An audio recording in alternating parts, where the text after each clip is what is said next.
And therefore,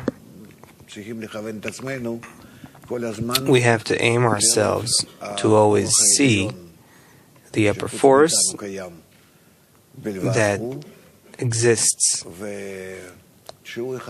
besides us. It is the only thing that exists, and to the extent that even with the smallest desire to receive that awakens in us, we decide that the Creator is one and there is none else besides Him, and we try to calibrate ourselves towards good and evil equally, as it both come from Him, and to weigh the good and the bad equally as well, directing it to Him, and trying to not differentiate between good and bad according to our desires, but only according to the absolute value,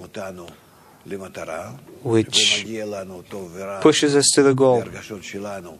And the good and bad that arrives to our feelings is only in order to correct our evil. So the bad directs us to the good, just to the goal, just as the good. And then we end up in the middle line.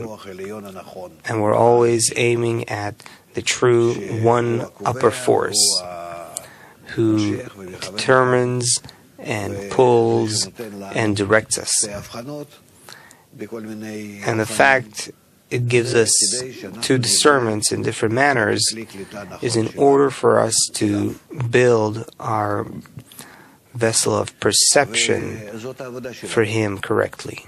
And that's our work. To always arrange our vessel to relate equally to good and bad, and to see their source in the middle, the upper force, as there is no good and no evil. It's all one. And that's how we transcend our will to receive, that doesn't tell good from evil in a specific way, and doesn't tell good and evil about the Creator. Rather, He holds me from behind and before. And then each moment, we have the work that takes us very quickly to adhesion with the Creator.